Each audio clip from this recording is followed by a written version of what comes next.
Hi, இன்றைக்கி நம்ம வந்து பீட்ரூட் இட்லி தான் செய்ய போகிறோம். ஃபஸ்ட்டு ஒரு பீட்ரூட் எடுத்துக்கோங்க. அதை வந்து நல்லா பொடி பொடியாக கட் பண்ணிக்கோங்க.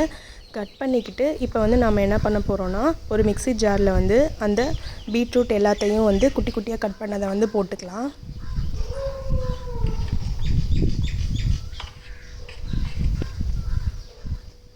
போட்டுட்டு நம்மளுக்கு வந்து வாசத்துக்கு வந்து வேணும்னா சீரகம் இருக்குல்லங்க, அதில் வந்து கொஞ்சம் அதுக்கேற்ற மாதிரி ஃப்ளேவருக்கு ஏற்ற மாதிரி கொஞ்சம் சீரகம் போட்டுட்டு நல்லா அதை வந்து ஃபைன் பேஸ்ட்டாக வந்து அரைச்சி எடுத்துக்கலாம்.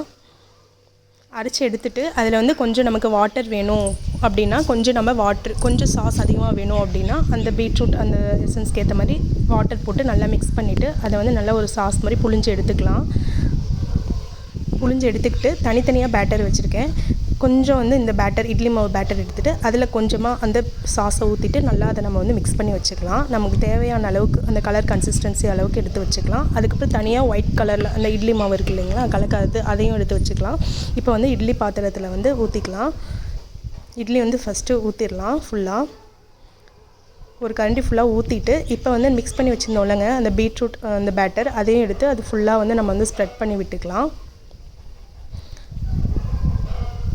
இதில் வந்து சால்ட் போடணும்னு இல்லை, ஏன்னா ஆல்ரெடி மாவுலேயே வந்து இருக்கும். இப்போ வந்து வேக வச்சு வந்துடுச்சு. செம்ம அல்டிமேட் டேஸ்ட்டாக இருக்கும். இப்போ வந்து இதை வந்து நம்ம வந்து குட்டி குட்டி பீஸாக கட் பண்ணிக்கலாம். குட்டி குட்டி பீஸாக கட் பண்ணும்போது அழகாக இருக்கும், டபுள் லேயராக இருக்கும். ஒன் சைடு ஒயிட் சைடாகவும் ஒரு சைடு வந்து ரெட் கலராகவும் இருக்கும். இப்போ வந்து கிட்ஸ் லஞ்ச்